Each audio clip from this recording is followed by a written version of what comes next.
João capítulo 6. Pedi para o Lucas acender para mim, Lucas, as luzes aqui.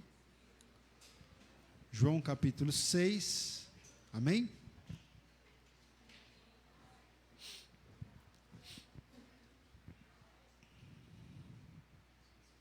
Todos acharam? João capítulo 6. Nós vamos ler vários versículos, irmãos, hoje desse capítulo. Obrigado. Mas eu quero começar lendo com vocês do versículo 53 até o 57, tá? Depois eu vou voltar para explicar o contexto, mas a princípio vamos ler João 6, 53 até o 57.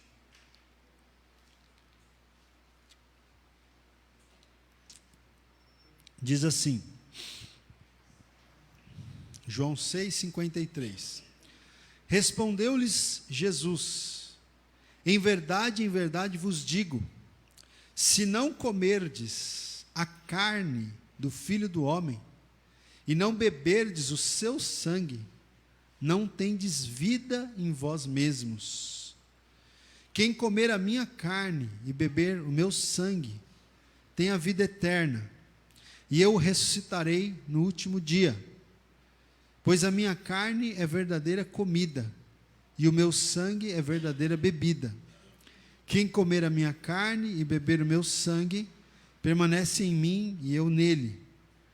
Assim como o Pai que vive me enviou, e igualmente eu vivo pelo Pai, também quem de mim se alimenta, por mim viverá. Amém, irmãos? Glória a Deus, né? Então, já oramos pela palavra. Quero compartilhar com vocês esse texto aqui de João capítulo 6. É um texto que talvez para alguns seja bem conhecido, né? Para alguns irmãos. Eu mesmo já preguei aqui na igreja sobre esse texto. Acho que já faz um tempinho, deve fazer alguns anos, uns 2, 3 anos, por aí ou mais. E então para alguns é conhecido, a gente já pregou, né? Mas não só a nossa audiência é rotativa, né, irmãos? Como a palavra de Deus, ela se renova, né? Glória a Deus por isso. Então eu quero voltar a esse texto aqui para a gente meditar um pouco. Para a gente entender o que está acontecendo, esse texto, assim como é característico no Evangelho de João, nós temos capítulos bem longos no Evangelho de João, né? No Evangelho de João nós temos discursos bem longos de Jesus. O Evangelho de João, ele é diferente dos 3 outros evangelhos, né? É verdade que no Evangelho de Mateus, por exemplo, a gente também tem alguns discursos longos, como o Sermão da Montanha, por exemplo, que está lá nos capítulos 5, 6 e 7. Mas, em geral, nos 3 primeiros evangelhos, Mateus, Marcos e Lucas, que são chamados de evangelhos sinóticos, né? Porque eles partem de uma mesma ótica, de uma mesma visão, né? O Evangelho de João, ele é um pouquinho diferente dos 3 primeiros. Ele é um evangelho de mais profundidade, inclusive teológica, e ele tem esses capítulos mais longos, né? Em que Jesus, eu entendo que Jesus, de alguma forma, ele é parafraseado aqui pelo apóstolo João, que escreveu esse evangelho já no final do 1º século, né?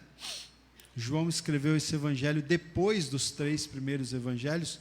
Dos 4 evangelhos, João foi o último. Segundo os comentaristas do Novo Testamento, João ele escreveu justamente para complementar os outros 3, porque os outros 3 são bem parecidos, né? Na verdade, o primeiro a ser escrito foi Marcos, depois Mateus e Lucas escreveram, e Mateus e Lucas eles se basearam muito na narrativa de Marcos, né? Porque Marcos ele bebeu, né, vamos dizer assim, da fonte do apóstolo Pedro, né? Segundo a tradição, o apóstolo Pedro passou as informações para Marcos. Marcos não era um dos 12, lembre-se disso, não é? Então Marcos escreve o Evangelho de Marcos a partir da tradição, a a partir das informações de uma testemunha ocular, que foi o apóstolo Pedro, e depois Mateus, que era testemunha ocular, e Lucas, que não era testemunha ocular.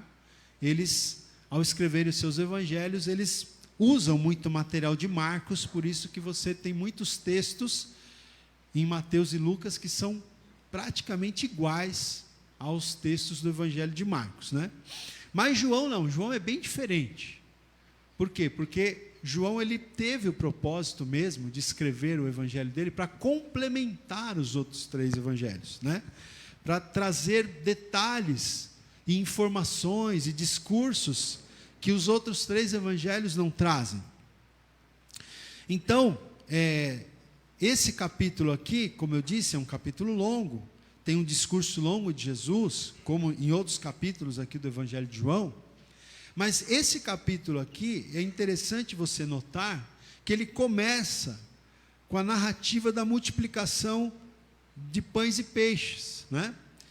Esse texto aqui, gente, que narra a multiplicação dos pães e peixes, né? Aqueles 5 pães e 2 peixinhos, que foram divididos para uma multidão de 5.000 homens, fora mulheres e crianças. Essa passagem da multiplicação de pães e peixes é uma das poucas passagens, um dos poucos acontecimentos no ministério de Jesus que está narrado nos 4 evangelhos. Esse texto aqui, né, esse fato histórico da multiplicação dos pães e peixes, está narrado tanto em Mateus, Marcos, Lucas, como em João. São raros os eventos que estão nos 4 evangelhos, né? Um evangelho vai completando o outro. Mas aqui o texto fala que Jesus multiplicou 5 pães e 2 peixinhos para uma multidão de 5.000 homens, fora mulheres e crianças, não é? E depois que Jesus faz essa multiplicação, acontece aquele fato também interessante, que Jesus, ele manda os discípulos atravessarem o mar da Galileia, mas ele não embarca junto com os discípulos, ele vai orar no monte. E aí, quando os discípulos estão atravessando o mar da Galileia, acontece aquela tempestade, não é? Eles ficam com medo do barco virar, de eles naufragarem. E é nesse momento, então, que Jesus vem andando por sobre as águas. Lembra dessa passagem? Estou só aqui contextualizando para vocês. Jesus vem andando sobre as águas. E ali acalma a tempestade e tal. Ok. No dia seguinte, veja, no dia seguinte à multiplicação, o povo que tinha comido os pães e os peixes que Jesus tinha multiplicado, o povo procura Jesus, não acha Jesus onde ele tinha feito a multiplicação. Por quê? Porque eles tinham atravessado o mar da Galileia, né? E aí o povo procura Jesus, não acha, e eles mesmos vão atrás, eles pegam lá os barquinhos deles tal, e vão atrás de onde Jesus tinha ido, e eles encontram Jesus do outro lado, não é? E aí então, irmãos, começa um diálogo interessante entre Jesus e essa multidão.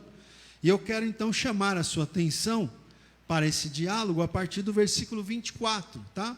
É muito importante que você fique com a sua Bíblia aberta, ou o seu celular aí no seu aplicativo, mas vou aqui falar igual o Patrick falou, domingo passado à noite, quando ele pregou. Fique apenas com o aplicativo aberto, ok? Não vai para o WhatsApp, não vai para o Face, não vai para o Instagram agora. Vamos procurar ficar realmente concentrados aí no texto bíblico. Então, veja, João 6:24, olha: quando, pois, viu a multidão que Jesus não estava ali, né, ou seja, Jesus não estava no lugar onde ele tinha feito a multiplicação de pães e peixes. Então, quando, pois, viu a multidão que Jesus não estava ali, nem os seus discípulos, tomaram os barcos e partiram para Cafarnaum à sua procura. E tendo-o encontrado do outro lado do mar, lhe perguntaram: Mestre, quando chegastes aqui? Respondeu-lhes Jesus: em verdade vos digo, vós me procurais, não porque vistes sinais, mas porque comestes dos pães e vos fartastes. Trabalhai não pela comida que perece, mas pela que subsiste para a vida eterna, a qual o Filho do Homem vos dará, porque Deus, o Pai, o confirmou com o seu selo. Então veja que interessante, irmãos. Aquela multidão chegou ali para começar, né, a conversa com Jesus. É claro que a gente tem aqui uma espécie de resumo, né, do que aconteceu ali, mas para começar aquela conversa com Jesus, então eles puxaram o assunto, né?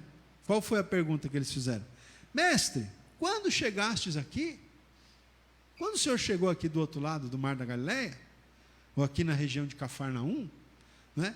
E aí Jesus, que era sempre direto, né, pelo menos na narrativa aqui dos evangelhos, Jesus já responde para eles assim, olha, versículo 26, em verdade vos digo, vós me procurais, vocês estão vindo atrás de mim, não porque vistes sinais, mas porque comestes dos pães e vos fartastes.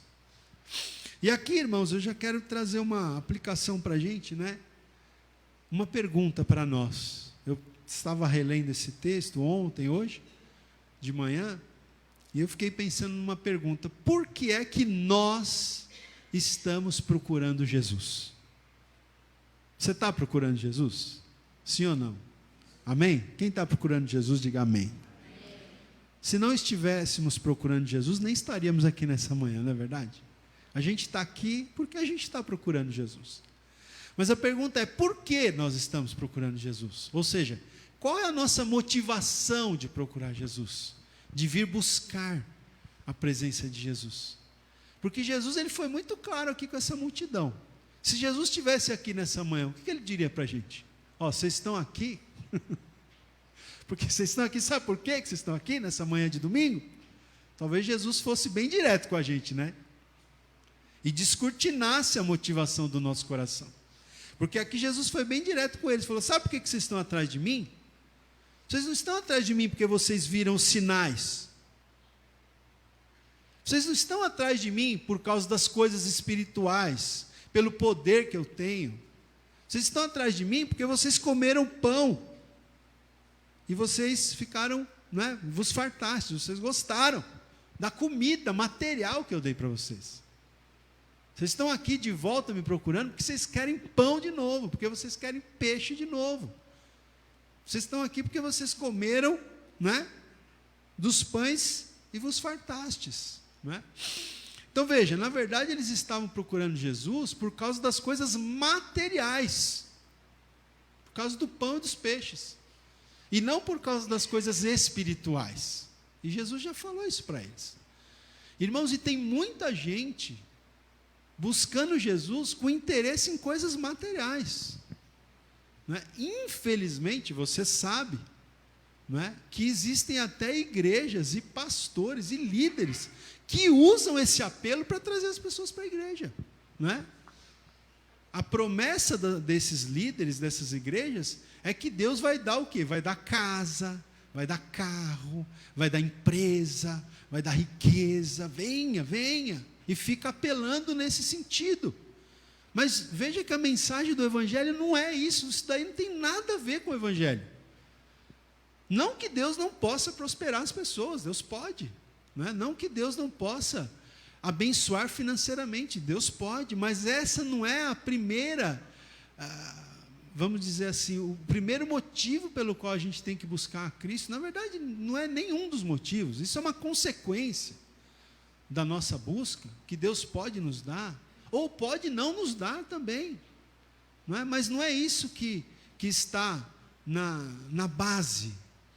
O que está na base, gente, são as coisas espirituais, e Jesus estava falando para eles aqui, vocês não estão vindo atrás de mim por causa das coisas espirituais, vocês estão vindo atrás de mim por causa de pão, por causa de peixe, vocês estão me procurando por causa das coisas materiais. E aí então, Jesus emenda, né, versículo 27, Jesus fala para eles, trabalhai, não pela comida que perece, mas pela que subsiste para a vida eterna. Vocês devem trabalhar, vocês devem se dedicar, vocês devem, vamos dizer, até mesmo se esforçar para um crescimento espiritual, para as coisas espirituais, não para as coisas que perecem. Não é? O foco de vocês tem que estar nas coisas espirituais, não nas coisas materiais. Vocês têm que trabalhar pela comida não pela comida que perece, não pelas coisas materiais, mas vocês têm que trabalhar pela comida que subsiste para a vida eterna. Aquela comida espiritual que vocês vão comer e que vai servir para a vida eterna. Essa comida material, ou as coisas materiais que vocês buscam, serve apenas para essa vida aqui. Não é verdade, gente? Tudo que você fizer, que você crescer do ponto de vista material, a gente sabe, fica aqui, não é? Fica aqui. A única maneira de você levar para a eternidade coisas materiais, por assim dizer, é você aplicar recursos que Deus tem te dado aqui na face da terra para abençoar a obra de Deus e a vida das pessoas. Isso vai se tornar galardão para você na eternidade, não é? Mas fora isso, você não leva. E é Jesus quem está aqui, né, nos falando. E ele diz aqui, então vamos lá, verso 27. Trabalhai não pela comida que perece, não pelas coisas materiais, mas trabalhai pela comida que subsiste para a vida eterna, a qual, vida eterna esta, né, a qual o Filho do Homem vos dará. Quem é que vai dar a vida eterna, irmãos? Quem é? O Filho do Homem, né? Quem é o Filho do Homem aqui no texto? Jesus. A vida eterna, a qual o Filho do Homem vos dará, porque Deus, o Pai, o confirmou com o seu selo. Jesus havia sido confirmado com o selo de Deus, com o selo do Pai. Versículo 28. Dirigiram-se, pois, a ele, perguntando: que faremos para realizar as obras de Deus? Jesus não estava falando sobre trabalhar? Ele estava falando, não é? Trabalhai, não pela comida que perece, mas para que subsiste para a vida eterna. Ele estava falando sobre trabalhar, sobre obra. Então eles perguntam para Jesus: que faremos para realizar as obras de Deus? Veja que tem um encadeamento de ideias aí, né, irmãos?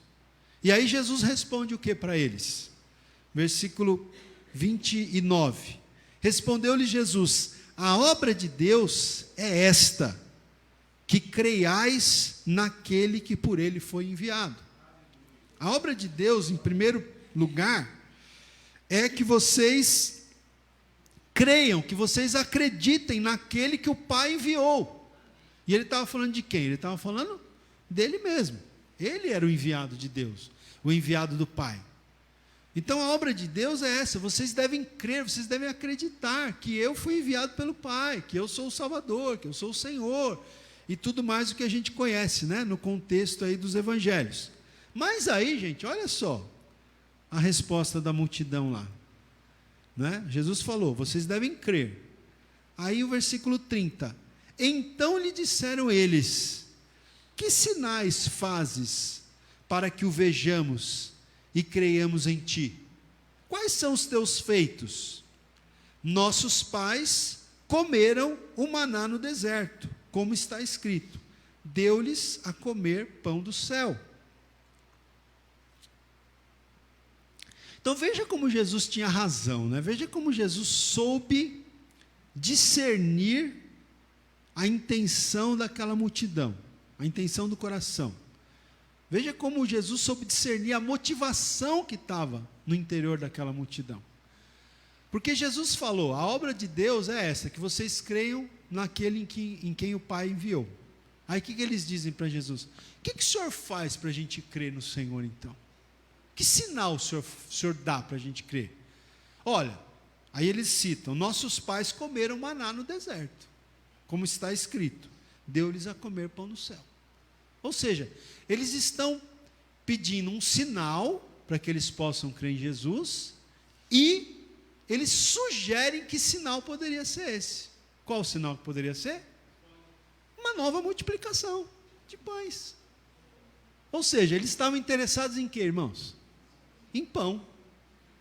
Você vê como Jesus discerniu? Porque aqui eles pedem um sinal, E já dão uma dica para Jesus: o senhor pode fazer o mesmo sinal que Moisés, né? Que Deus fez através de Moisés, dando pão no deserto. Por que o senhor não faz uma nova multiplicação de pães? Então o povo tinha ido atrás de Jesus pelas motivações erradas. Irmãos, isso aqui é uma coisa muito, muito importante, né? Parece uma coisa simples, né? Mas isso é algo que nós, cristãos, a gente sempre tem que estar, né, sondando a motivação do nosso coração. A gente sempre tem que estar sondando, né, quais são as verdadeiras motivações. Por que a gente serve a Deus? Por que a gente busca ao Senhor Jesus?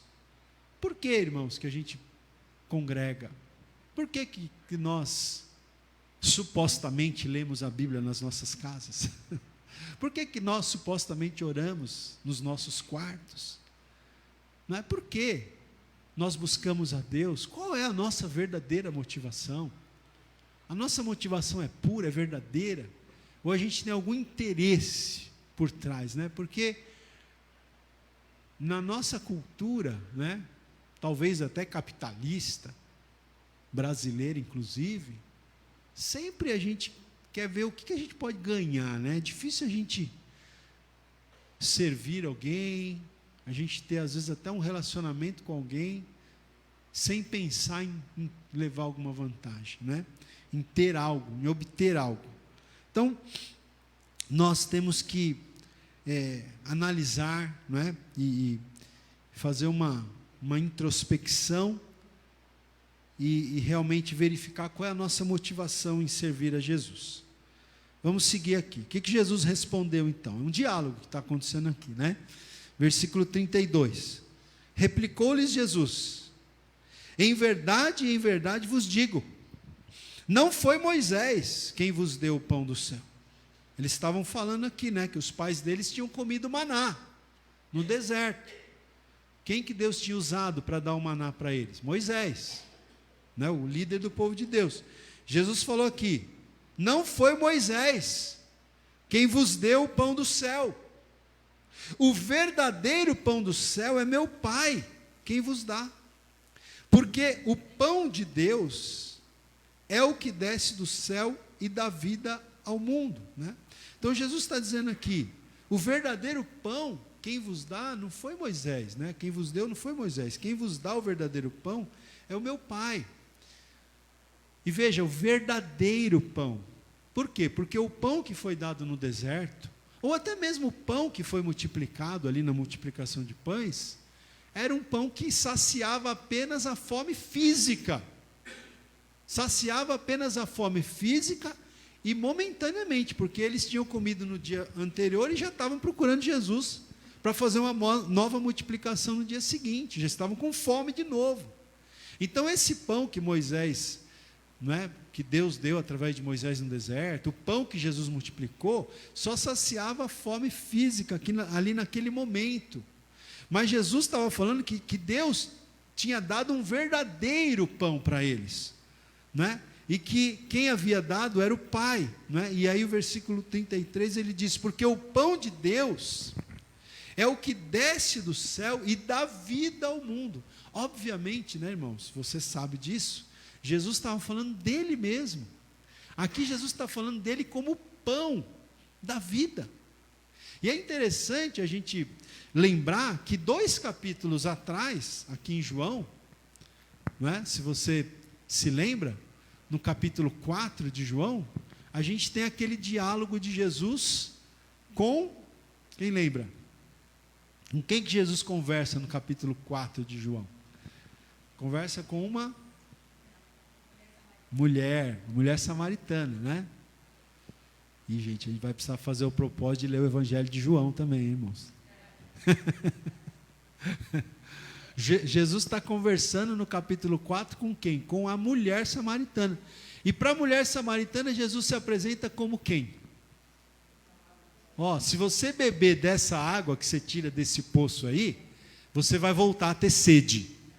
Mas a água que eu lhe der, você não vai, se você beber dessa água, você jamais vai ter sede. Não é? Então Jesus no capítulo 4, ele se apresenta como a água da vida, que sacia a sede, não do corpo, mas a sede da alma. E aqui em João capítulo 6, ele se apresenta como pão vivo de Deus que desceu do céu e que sacia a nossa fome. Não como o pão que a gente come, como o almoço que você vai comer daqui a pouco, que vai saciar a tua fome, mas à noite você já vai ter que fazer um lanchinho, não é? Não, Jesus é o pão que sacia a sede da nossa alma, amém, irmãos? Porque o ser humano, ele tem uma sede, e ele tem uma fome, que água nenhuma, que bebida nenhuma, que comida nenhuma pode saciar, fisicamente falando, né? Somente Jesus pode saciar essa sede, essa fome do ser humano, que é uma sede espiritual, né? É aquele, como a gente fala, é aquele vazio, né, que o ser humano tem, que nada pode preencher. As pessoas buscam loucamente, desesperadamente, freneticamente preencher essa necessidade com tantas coisas. Por exemplo, né, agora a gente está em pleno carnaval, né, de 2019.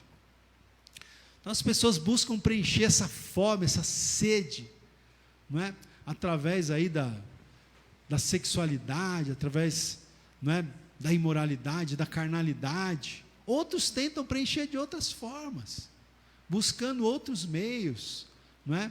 Riquezas, divertimento, prazer, hedonismo. Quantas coisas as pessoas têm freneticamente corrido atrás de saciar essa fome, mas ela não pode ser saciada através desses meios, porque essa fome da alma, essa fome do espírito, só Jesus, que é o pão da vida, pode saciar. Essa sede, só Jesus, que é a água da vida, pode saciar, amém? Então, eles disseram aqui, versículo 34, eles não estavam entendendo muito bem ainda o que Jesus estava falando, mas eles dizem aqui no versículo 34, então lhe disseram, Senhor, dá-nos sempre desse pão. Declarou-lhes, pois, Jesus falou claramente no versículo 35, eu sou o pão da vida, o que vem a mim jamais terá fome, e o que crê em mim jamais terá sede, amém? Olha aí, eu sou o pão da vida, eu estou falando de mim, eu sou o pão da vida, o que vem a mim jamais terá fome, e o que crê em mim jamais terá sede. É como se Jesus estivesse dizendo, eu sou o único que pode saciar essa fome, essa sede espiritual, essa sede da alma, não é? E aí, queridos, a partir daqui eu vou pular alguns versículos, tá? Porque o texto é bem grande. Eu vou agora para o versículo 38, e aí Jesus também diz aqui, que interessante esse texto, ó. Porque eu desci do céu, não para fazer a minha própria vontade, e sim a vontade daquele que me enviou, né? Então a gente tem aqui uma declaração tremenda do Senhor Jesus. Ele está dizendo que Ele é o pão que desceu do céu, e Ele diz aqui, eu desci do céu, não para fazer a minha própria vontade, e sim para fazer a vontade daquele que me enviou. Então nós temos aqui, gente, a entrega de Jesus, né?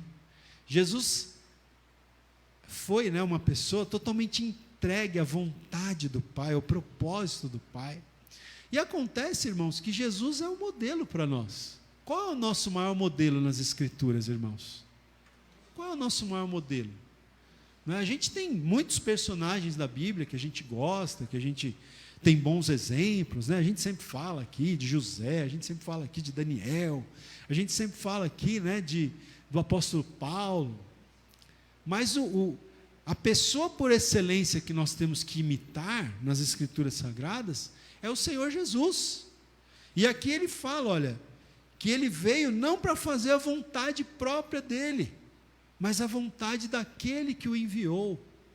Irmãos, Jesus é o modelo para nós. Será que a gente pode dizer isso também? Que você não está aqui para fazer a tua própria vontade, mas para fazer a vontade daquele que te enviou? Não é? É muito difícil isso, né, irmãos?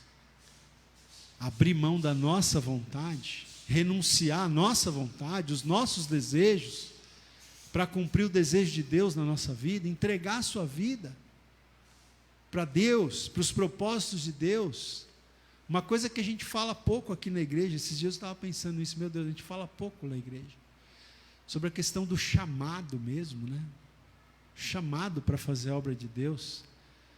Eu fico pensando no meu caso, por que eu hoje, né, pela misericórdia de Deus, sou um pastor, tenho de alguma maneira entregue a minha vida para fazer a obra de Deus, não é? Porque quando eu era criança, adolescente, na igreja, né, que eu congregava, aqui na igreja do Jaçanã, se falava bastante sobre isso, sobre entrega, sobre você entregar a sua vida para um chamado de Deus, né?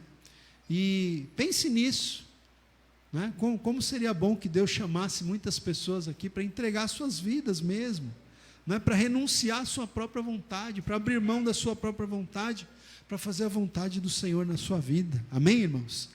Vamos seguir aqui, versículo, agora eu vou para o 41. Versículo 41, então, diz assim: murmuravam, pois, dele os judeus, porque dissera: eu sou o pão que desceu do céu. E diziam: não é este Jesus o filho de José? Acaso não lhe conhecemos o pai e a mãe? Como, pois, agora diz: desci do céu? Respondeu-lhes Jesus: não murmureis entre vós. Interessante que o pessoal começou a murmurar. Veja, irmãos, para nós que somos já cristãos, que cremos em Jesus, ler isso aqui é uma coisa maravilhosa. A gente enche o nosso coração de alegria, de paz. Nós somos alimentados espiritualmente aqui, ó, nós estamos comendo do pão espiritual nessa manhã, a gente está sendo alimentado espiritualmente nesse momento. Mas você tem que pensar o impacto que essas palavras de Jesus teve na cabeça daquelas pessoas que estavam ouvindo. Não é? Para nós é lindo, é maravilhoso, a gente aceita de pronto. Mas imagina para aquelas pessoas. Era muito estranho para eles verem um homem, porque Jesus estava ali, a gente crê que Jesus era 100% homem, ele estava ali como homem, mas que ele também era 100% Deus. Né? Jesus tinha e tem as duas naturezas numa mesma pessoa, mas o que as pessoas estavam vendo era um homem diante deles, e um homem começar a falar: olha, eu desci do céu, eu sou o pão vivo que desceu do céu, vocês têm que comer da minha carne, vocês têm que beber do meu sangue. É um discurso meio, vamos combinar, né? Não era uma coisa muito simples deles entenderem a princípio. Então eles começaram a murmurar. O versículo 41 diz que eles começaram a murmurar, porque ele tinha dito: eu sou o pão que desceu do céu, não é? E até falaram: olha, esse daí não é o filho de José, não é? Nós não conhecemos a mãe e o pai dele, não é? Como que ele diz: desci do céu? Parecia realmente um discurso, né? Se você fosse pensar, se você se colocar no lugar daquelas pessoas, parecia um discurso realmente bastante diferente, no mínimo, não é? E eles começaram a murmurar ali, não é? Mas Jesus falou: não murmureis entre vós, versículo 43, e aí eu vou para o 47 agora. Em verdade vos digo, quem crê em mim tem a vida eterna, não é? Ou seja, Jesus ele foi contundente. E é isso mesmo, irmãos. Você sabe que, olha, Jesus é interessante, né? Porque Jesus, a gente sabe que ele veio, né? Ele é o príncipe da paz, não é isso? Ele é o príncipe da paz. Ele veio para trazer paz ao coração do ser humano. Mas por outro lado, o próprio Jesus disse, tem uma outra passagem que ele falou: ó, vocês pensam que eu vim trazer paz à terra? Eu não vim trazer paz, eu vim trazer espada. Não é? Por quê, irmãos? Porque Jesus é assim: ou a pessoa ama, não é? Ou a pessoa se entrega, ou a pessoa reconhece, ou a pessoa aceita, ou não. Não é? Não tem meio termo, não tem como ficar em cima do muro. E Jesus tem sido essa pessoa, que as pessoas têm que se posicionar diante dele. Graças a Deus, muitos como nós, graças a Deus, a gente tem se posicionado a favor de Cristo, colocando a nossa fé em Cristo, mas muita gente não faz assim, não é? A gente vê aí, olha, eu vejo às vezes, né, a gente que está nas redes sociais aí, né? Outro dia eu vi eu não lembro o que foi que não me lembro exatamente uma matéria que eu estava vendo, uma polêmica que saiu aí, sobre a Bíblia, não é? Eu não me lembro agora o que foi recente, uma polêmica que saiu sobre a Bíblia aí, e aí eu entrei, né? Não sei se foi alguma proposta de ensino religioso nas escolas agora, não me lembro. Mas eu sei que porque às vezes eu gosto de pegar essas notícias desses sites mais confiáveis, né? Porque eu sempre digo, tem que tomar muito cuidado com a fonte da informação, né? Então, eu sempre gosto de pegar essas notícias assim, nesses sites mais confiáveis e entrar para ver o que o pessoal está comentando, né? Deixa eu ver o que o pessoal está falando sobre esse assunto aqui. E era uma polêmica envolvendo a Bíblia aí. E olha, eu vi tanta gente falando, desdenhando da Bíblia, não é? Zombando da Bíblia, entendeu? Quantas pessoas ali, não é? Uns defendendo e outros zombando, desdenhando da Bíblia, não é? Não acreditando que se trata da palavra de Deus, não acreditando que se trata da revelação de Deus. Então, meus irmãos, as pessoas se posicionam, todo mundo se posiciona, de uma maneira ou de outra as pessoas se posicionam, não é? Não tem como uma pessoa viver na face da terra sem ter que dar uma resposta para Jesus. Quando você vê uma pessoa que, por exemplo, que se declara um ateu, o que ele está fazendo? Ele está dando uma resposta. Ele está dando uma resposta. De uma certa maneira ele está respondendo. Mas ninguém vai poder passar por essa vida sem dar uma resposta. E aqui Jesus falou para o pessoal, não fica murmurando. Não fica murmurando. Olha, versículo 47. Quem crê em mim tem a vida eterna. Vocês precisam acreditar em mim, vocês precisam crer em mim para vocês terem a vida eterna. Versículo 48. Eu sou o pão da vida. Mais uma vez ele reafirma aqui, né? Verso 49. Vossos pais comeram o maná no deserto e morreram.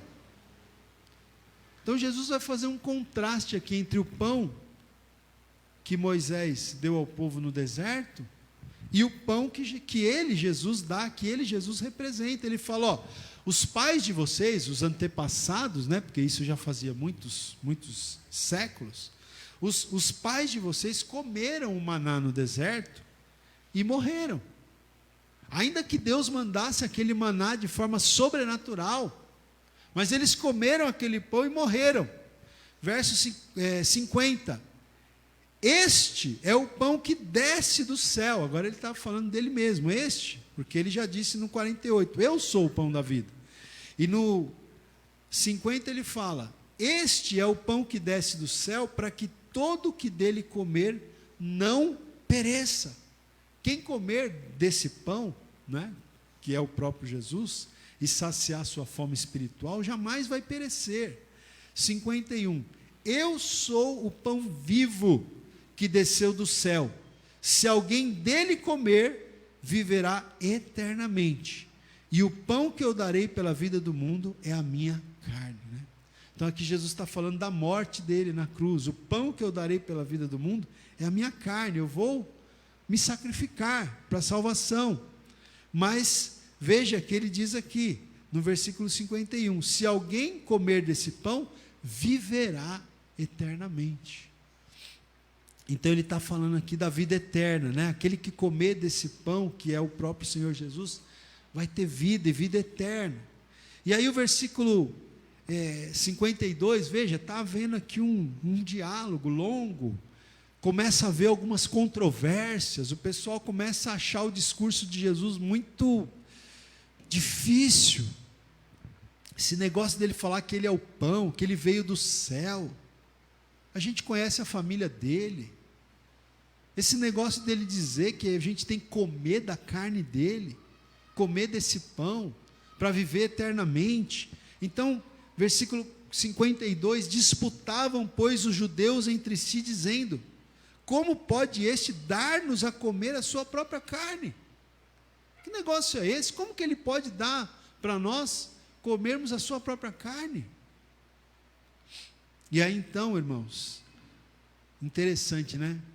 Aqui, que eu acho interessante nesse capítulo, é que surge essa controvérsia, as pessoas começam a questionar as palavras de Jesus, não estão entendendo muito bem, porque Jesus está falando numa esfera espiritual, eles estão entendendo numa esfera material, não é? Jesus está aqui correndo a ameaça, vamos dizer assim, de perder aquela multidão que estava ouvindo ele ali, porque o pessoal começou a não gostar do discurso, e Jesus estava correndo o risco daquele pessoal sair dali, e ele perder a audiência dele, ele estava correndo o risco de perder a plateia, de perder a audiência, de perder a multidão que estava ali ouvindo. Então, não é, a gente pensa que uma pessoa normal, comum, ia fazer o quê num momento desse? Ia falar assim, bom, deixa eu dar uma aliviada aqui, né? Porque o pessoal já não está entendendo, o pessoal não está entendendo, capaz do pessoal ir embora, deixa eu dar uma aliviada aqui no discurso. Mas o que a gente vê é o contrário, a gente vê Jesus aprofundando ainda mais, porque olha só, versículo 53, aí Jesus diz assim, respondeu-lhes Jesus, em verdade vos digo, se não comerdes a carne do Filho do Homem, e não beberdes o seu sangue, não tendes vida em vós mesmos.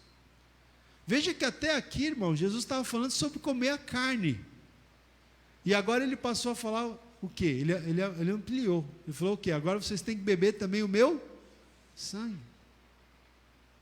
Além de comer a minha carne, vocês têm que beber o meu sangue.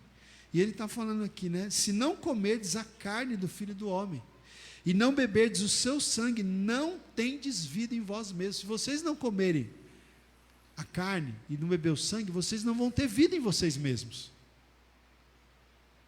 E aqui, meus irmãos, é óbvio que a gente tem uma aplicação para a ceia do Senhor, né? Que a gente vai participar daqui a pouco, porque a gente come um pedaço de pão que simboliza, que representa o corpo de Cristo.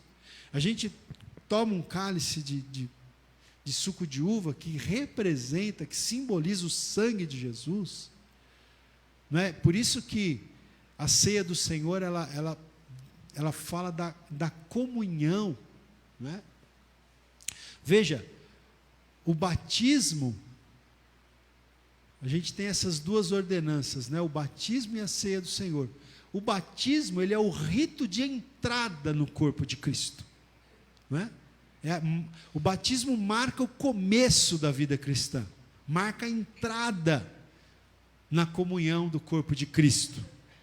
Por isso, é feito uma vez só. Mas a ceia do Senhor, ela marca a continuidade, ela marca a comunhão do povo de Deus entre si e com o próprio Deus. Por isso se repete, porque a comunhão, ela tem que ser mantida, não é? E quando a gente está aqui então comendo esse pão, bebendo esse cálice, a gente está simbolicamente demonstrando a nossa comunhão com Deus, que a gente permanece em comunhão com Deus. Por isso, gente, a necessidade da gente participar da ceia do Senhor, né? Por isso que às vezes eu fico inconformado como pastor, talvez seja até falha minha por não explicar isso para vocês, mas eu fico inconformado quando as pessoas deixam de vir no culto da ceia do Senhor, não é? Porque é algo tão importante, é uma declaração pública de que nós estamos em comunhão com Deus, de que nós estamos em comunhão com a igreja. Como alguém já disse, a festa mais importante da igreja não é nem o aniversário da igreja, não é? Que a gente vai ter por acaso daqui a 15 dias. Não é.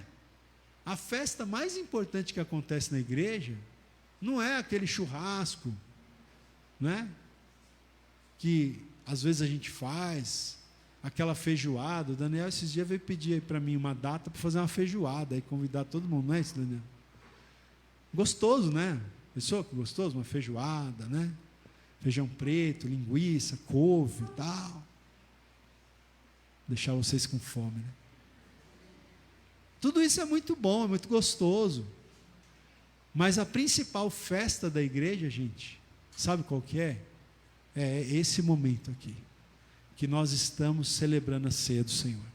Porque aqui a gente está obedecendo uma ordenança de Cristo, e a gente está celebrando a nossa comunhão com Deus, e a nossa comunhão com os irmãos, e às vezes as pessoas não atentam para isso, não valorizam isso. Então, veja aqui, claro, cabe nessas palavras de Jesus, cabe uma aplicação quanto à ceia do Senhor, mas é algo mais ainda.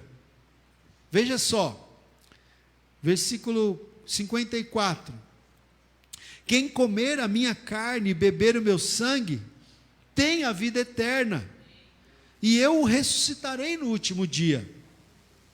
Se você está em comunhão com Cristo, você tem a vida eterna, e você será ressuscitado no último dia. 55, pois a minha carne é verdadeira comida, e o meu sangue é verdadeira bebida. Quem comer a minha carne e beber o meu sangue, permanece em mim, e eu nele. Assim como o Pai, que vive, me enviou, e igualmente eu vivo pelo Pai, também quem de mim se alimenta, por mim viverá. Então aqui, irmãos, representa que o Senhor Jesus é a nossa comida, é a nossa verdadeira comida espiritual. É o único que pode saciar a nossa fome, a nossa sede espiritual, inclusive de salvação. Mas também eu me lembro aqui, eu me recordo que eu ouvi uma vez uma pregação nesse texto aqui, foi feita por um professor meu do seminário. Isso foi lá eu posso dizer o ano, foi em 1994, faz tempo, né? Porque esse professor que eu tinha, ele ministrou aulas para mim lá em João Pessoa, quando eu estudei lá com a Simone, né? Foi quando a Simone ficou grávida da Gabi, em 94. E esse professor, ele era não sei se ele é vivo ainda, ele era um professor norte-americano, um missionário que vivia no Brasil, um doutor, em grego, tal, uma pessoa muito entendida dos originais do Novo Testamento, Dr. Wilbur Norman Pickering. E eu lembro que ele ministrando essa palavra aqui, ele falou o seguinte, que o que Jesus quer dizer aqui, com comer da carne e beber do sangue dele, é que nós precisamos nos identificar com ele. Isso aqui tem a ver com identificação, uma comunhão profunda, uma identificação profunda, porque comemos a sua carne, bebemos do seu sangue, simbolicamente falando, é uma comunhão profunda, uma identificação total com ele, com a sua palavra, com o seu evangelho, com os seus princípios, com os seus valores, uma identificação total no sentido de sermos discípulos de Cristo. Irmãos, nós temos uma geração de crentes, de pseudo-crentes, discípulos hoje em dia, que não estão identificados com Cristo, com a sua palavra, com a sua mensagem, com o seu evangelho, mal conhecem. É a geração que gosta do show gospel, que gosta de ir lá no show gospel, que gosta de ir na marcha, que gosta de pular, de fazer, todo aquele frenesi, mas que às vezes sai lá do show gospel, desculpa, tá? Vou chocar aqui, sai do show gospel e vai com a namorada para o motel, fazer aquilo que desagrada a Deus, antes do casamento, quer dizer, não dá o testemunho de verdadeiro cristianismo, mal conhece as Escrituras, mal conhece o Cristo das Escrituras, como se identificará com Ele? Então, gente, você percebe, que é identificação, sabe? Quando você está lá na sua casa, no seu quarto, que você fecha o seu quarto, e você vai orar, como diz a palavra, o próprio Jesus disse, fecha o seu quarto, e ora lá em secreto, que o teu Pai que te vê em secreto te recompensará. Quando você faz isso, Quando você fecha a sua porta lá na sua casa e vai ler a palavra de Deus, vai meditar na palavra de Deus, você está com sede, você está com fome, eu quero mais de Deus, eu quero ler a palavra, eu quero conhecer a palavra, eu quero comer, né? Figuradamente falando, eu quero comer de Deus, eu quero comer da palavra de Deus. Quando você está fazendo isso, irmãos, você está se identificando com Cristo. Quando você está lá no seu quarto orando, quando você está lá no seu quarto lendo a palavra, meditando na palavra de dia e de noite, o que você está fazendo? Você está comendo da carne do Filho de Deus e você está bebendo do sangue dele. Você está se identificando com ele. Quando você sai da sua casa de manhã, na segunda-feira, não amanhã porque amanhã é feriado, né? Mas quando você sai numa segunda-feira para ir trabalhar e você vive o testemunho de Cristo lá no seu trabalho, você testemunha muito mais do que com as suas palavras, você testemunha com a sua vida. Quando você é luz do mundo, quando você é sal da terra, você está fazendo o quê? Você está comendo da carne de Jesus e está bebendo do seu sangue. Você está se identificando com Ele, você está sendo um verdadeiro discípulo. Quando você não negocia os seus valores cristãos, você está comendo da carne dele, você está bebendo do sangue dele. É isso que Jesus está dizendo aqui, é uma identificação total com a sua palavra, com a sua verdade, com o seu evangelho. Sabe o que é isso aqui, irmãos? É aquilo que Jesus falou: quem ganhar a sua vida, perdê-la-á, mas quem perder a sua vida por amor a mim, ganhá-la-á. É isso que ele falou lá: eu não vim fazer a minha vontade, eu vim fazer a vontade daquele que me enviou. Aquele que entende isso, não é, que entende o preço de ser um discípulo de Cristo, que entende o custo de se tornar um verdadeiro discípulo de Cristo, essa pessoa que entende e que se compromete com essa obra, com essa causa. Quantos ao longo da história da igreja se comprometeram a tal ponto de darem as suas próprias vidas, de se tornarem mártires, por causa da mensagem do Evangelho, enquanto muitas vezes a gente vive aqui, né, irmãos, sem olhar para essas coisas, vive uma vida totalmente desconectada, só pensando em nós mesmos, só pensando em nosso prazer, só pensando naquilo que nos pode satisfazer. Eu não vim para fazer a minha própria vontade, eu vim para fazer a vontade daquele que me enviou. Evangelho é renúncia, irmãos. Comer a carne de Jesus e beber do seu sangue significa renunciar à sua própria vontade, significa se entregar no altar de Deus, ter uma vida realmente consagrada para Deus, não é? É identificação, é identificação. Veja, e aí vamos terminar aqui,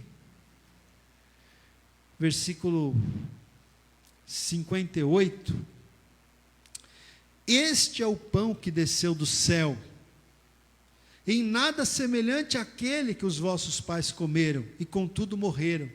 Quem comer este pão viverá eternamente. Então Jesus está fazendo esse contraste, né? Versículo 60, bom, depois desse discurso, né, irmãos, eu estou tentando aqui, né, parafrasear com as minhas palavras o discurso de Jesus, e acho que você está percebendo que é algo realmente que exige um comprometimento, né? Como disse Billy Graham, uma frase que eu gosto muito do Billy Graham: a salvação é de graça, mas o discipulado te custa tudo. A salvação é de graça, pela graça sois salvos, mediante a fé. Isso não vem de vós, é dom de Deus. A salvação é de graça. Você não pagou e nem paga nada por ela, e nem jamais poderá pagar. Mas o discipulado, ele custa tudo. Ele custa renúncia, ele custa entrega das nossas vidas, não é? Diante de Deus, até mesmo da nossa vontade, que a gente muitas vezes fica relutando para ceder a nossa vontade. E aí Jesus vem para nós e fala, como ele disse para o apóstolo Paulo, antes de Paulo se converter, né? Ou no processo da conversão, quando ele cai do cavalo lá, indo para Damasco, que Jesus fala para ele: Paulo, dura coisa para ti recalcitrares contra os aguilhões. Quanto mais você ficar resistindo, mais você vai se ferir.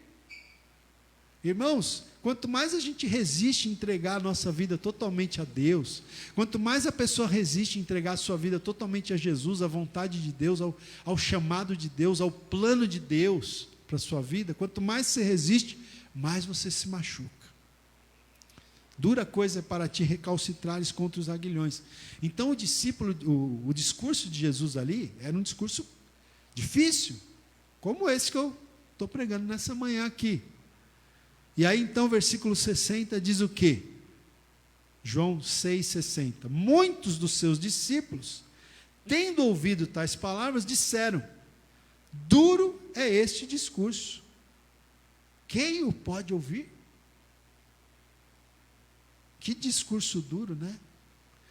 Irmãos, deixa eu falar uma coisa para vocês.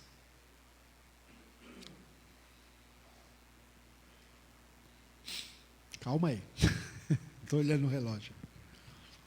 Quinta-feira a gente esteve aqui no culto, né? E aí quando a gente estava indo embora, eu e a Simone, a gente estava conversando um pouquinho com a Márcia e com o Marcos. Deixa eu falar aqui uma coisa. E aí a gente começou a brincar, conversar e tal. Acho que a gente estava falando até de passear no carnaval, alguma coisa assim, sair. Aí até a Márcia brincou assim, ela falou: ó, eu não vou poder, a gente não vai nem sair nesse carnaval, porque tem que ler provérbios, tem que orar, tem que... E eles, como eles são candidatos ao batismo, né, eu passei umas lições para eles fazerem, para preparar para o batismo. Tem que fazer as lições do batismo, é tanta lição, né, ela brincou, né? É tanta tarefa que a gente tem que não vai dar nem para passear, né? Mas depois eu estava até falando com a Simone, né?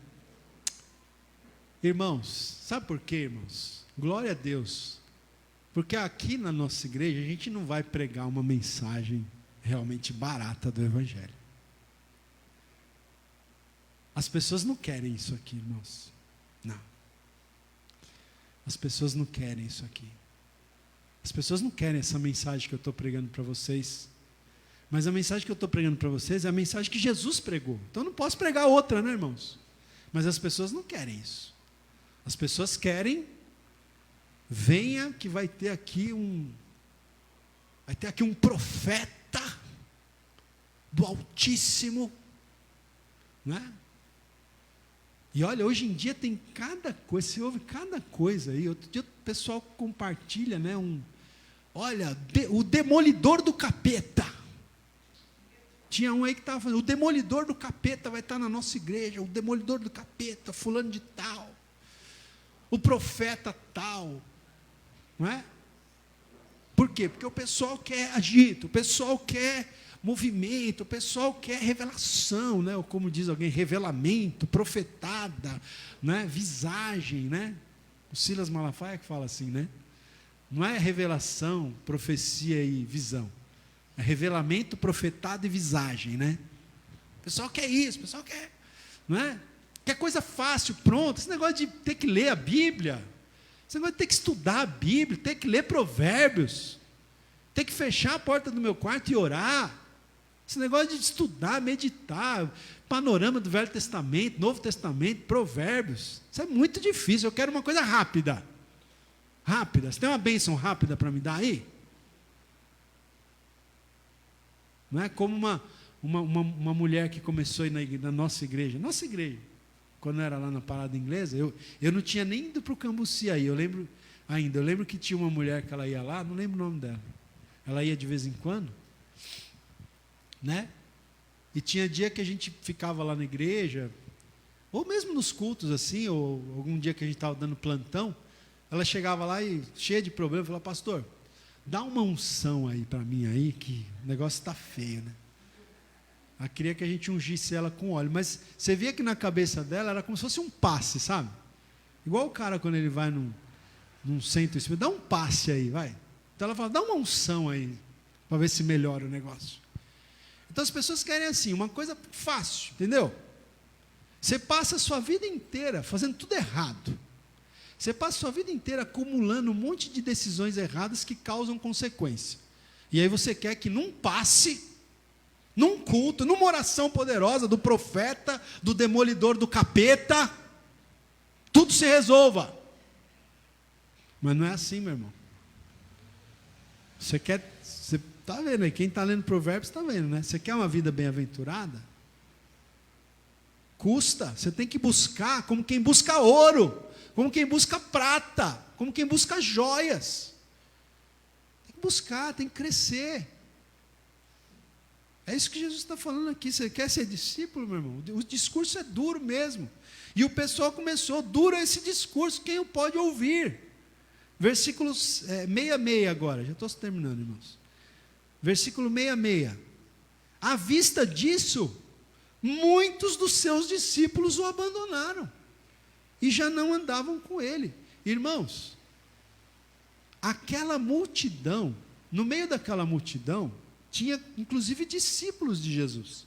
Eu não estou falando dos 12, eu estou falando de outros discípulos, né?